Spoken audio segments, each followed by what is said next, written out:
Hi, my name is Crystal Letitia Abrams. I'm a recent graduate from Medgar College, currently pursuing becoming a doctor with a specialty in dermatology. It's rough, but I'm excited about the journey. I'm currently studying for my MCAT. I'm taking a MCAT preparatory course, and once I'm completed with that, I'll take my MCAT and start the process to becoming a medical student. Classes at Medgar was really good actually. I realized that one of my favorite subjects is chemistry and then biology, even though I was a pre-med biology major. But I enjoyed the classes and I enjoyed the relationships that I built with both students and professors.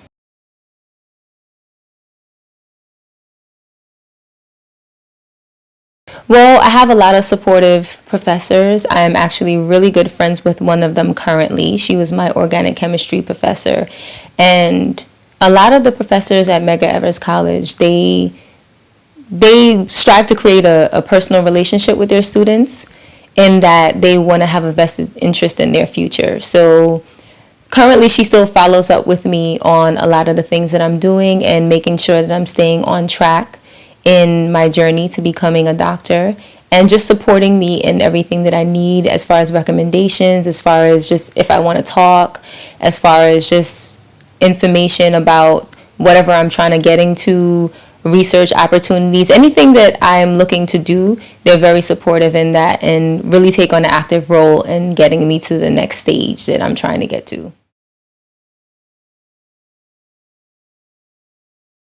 In order to be a pre-med student and becoming a doctor, it takes a lot of discipline.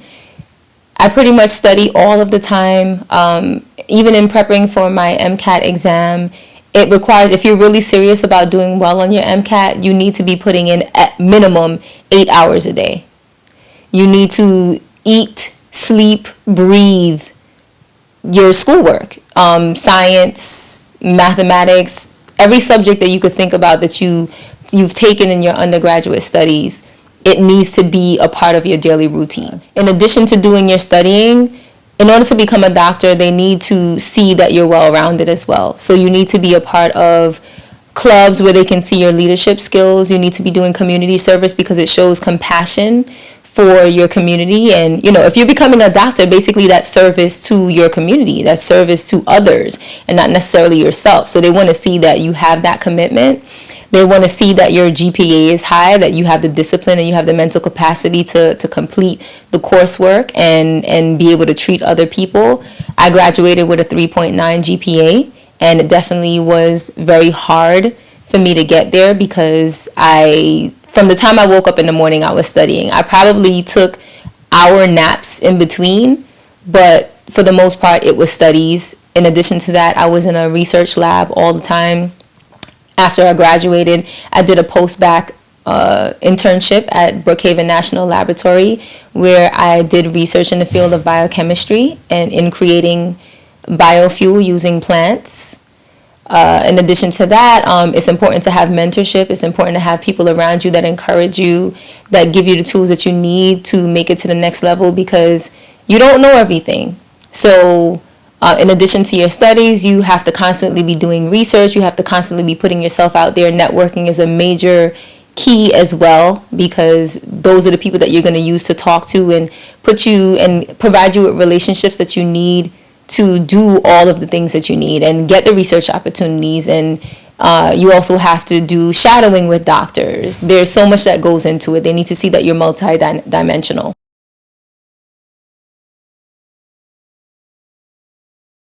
Well, the reason why I've taken the path that I've taken is that I had a very good foundation as far as my family is concerned. I did grow up in a single parent household. However, my mom was very strong. She was my mentor. I also had to take on a lot of responsibility as a child in having two younger sisters and really being active in that support from my mother because she was a single parent. So I think in learning how to be responsible at a young age, it kept me from being distracted and doing a lot of the things in the streets that would have held me back.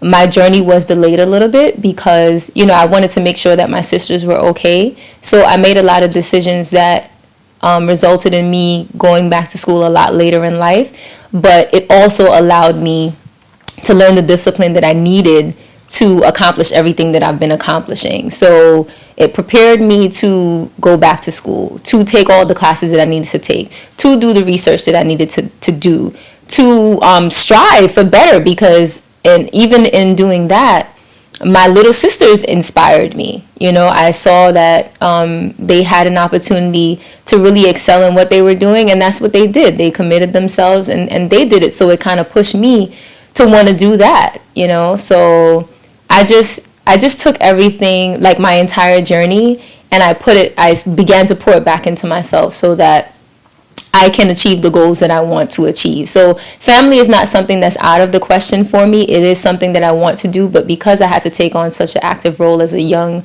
child, it kind of gave me an idea of how I wanted to accomplish it. And I knew that running around in the streets wasn't going to get me where I wanted to go.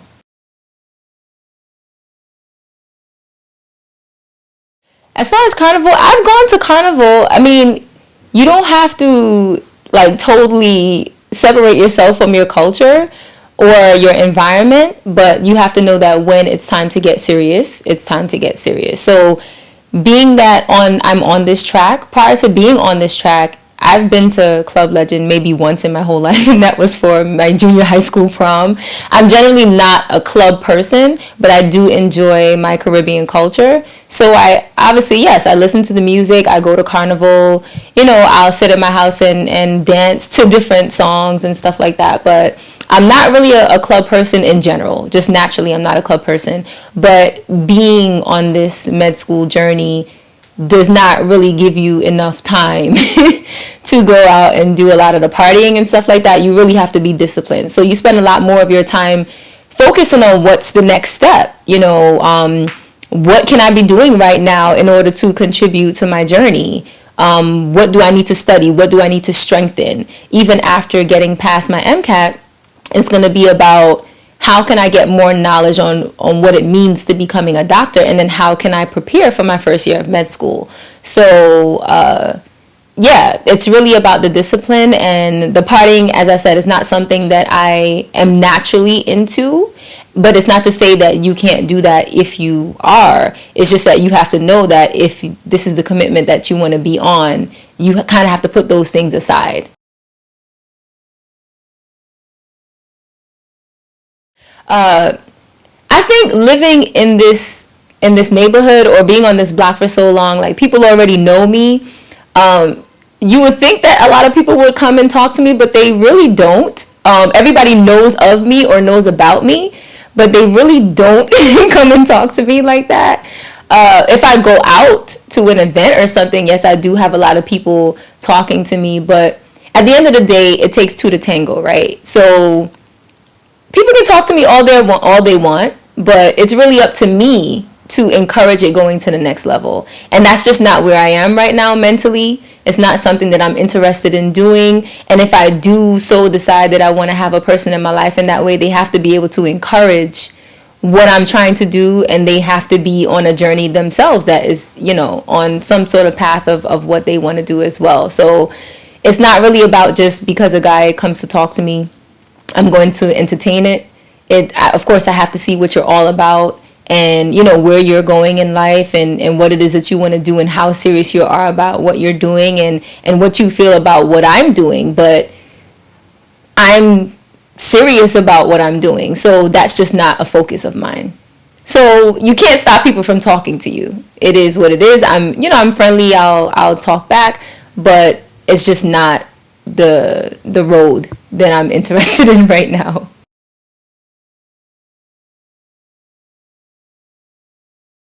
The thing about it is that everyone has their own journey, right? So it's not to say that a person won't get caught up. This is just my journey, and this is the road that I went on. But you do have a lot of women that are in medical school and have graduated from medical school after having a family, after having a child, after getting married, or even being single parents. It's just, all I'm saying about it is that once you decide to go on this journey, it's not something that you can play with. So you have to decide, okay, I either have a foundation, I have a family already, and I have a foundation that's going to support this journey, or look, I don't have the foundation, but this is what I want to do, and I'm going to do whatever it is necessary to make it. When I think back, I decided to become a physician in 2012.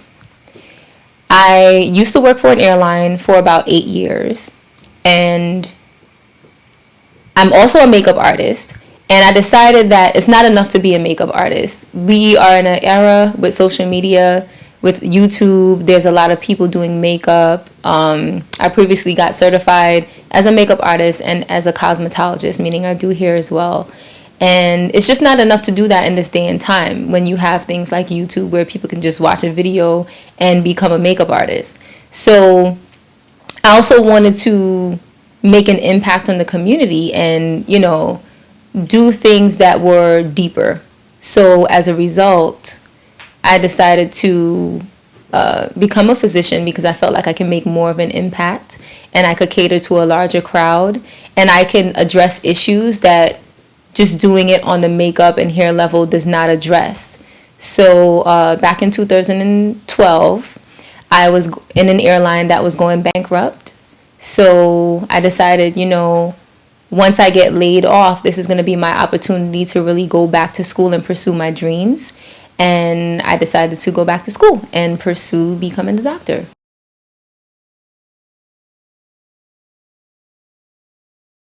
Absolutely. I think it's important. Customer service is a major thing, just in general. And your relationships with people is a major thing. And that is going to determine how good, aside from your skill set, that's going to determine how good of a physician, for me, I'm going to be. So I want to be almost like, sometimes you hear of people having physicians where they almost feel like their physician is a part of their family. So just having those previous jobs, I used to work as at Cosmetics Plus, oddly enough, when I was a teenager in high school.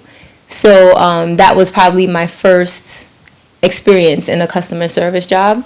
And I realized that just being able to talk to people and communicate with them and sometimes hearing their stories, it put me in a good place to build these relationships with these people. So as a physician, that's definitely something that I want to bring into my work. Dermatology came about because I'm a makeup artist and a hairstylist. And but being a makeup artist to me is just on the surface. So dermatology allows me to become a skincare specialist. You have people that suffer with skin cancer.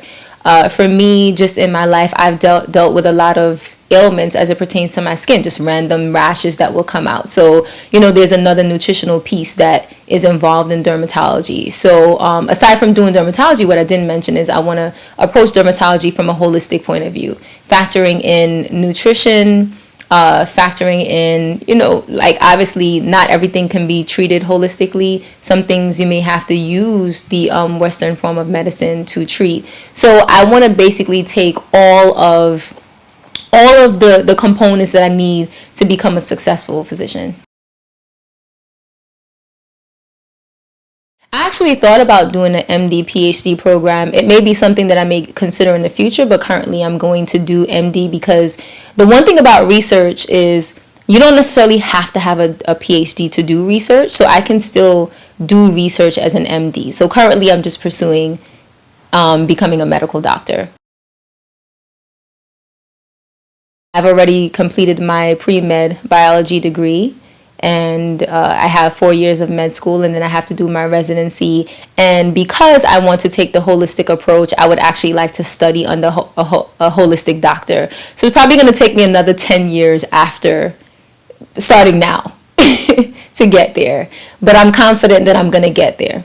I have no doubt that I'm going to make it. I have 100% confidence that I'm going to make it to where I want to go.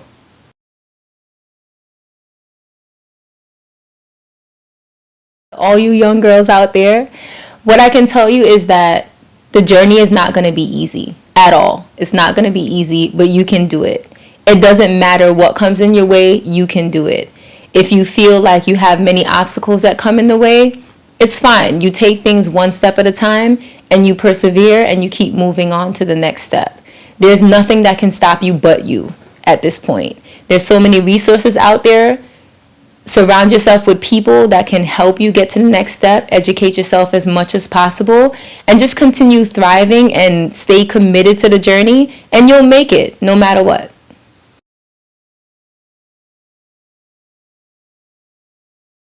I want to say what's up to Dr. Alicia Reed. She's definitely been a great support system for me. I want to say what's up to Dr. Carol. She's been a great support system for me. I want to say what's up to the RISE program. Thanks to them, I got a scholarship and an award for the Pre-Med Dr. Carol Award. I want to say what's up to my sister, Taisha Abrams, for all of her support. I want to say what's up to Patricia Abrams, my mom, because without her, I would not be here. I want to say what's up to my little sister, Candace Abrams, because she inspires me every day. I want to say what's up to God most of all, because he keeps me grounded and he keeps, with having faith in him, I continue to persevere, and just everyone in my life that supports me and pushes me up in this journey, because it's not easy, but I have a great foundation and have a lot of people in my life that really see me making it and help me to keep my journey, my vision alive.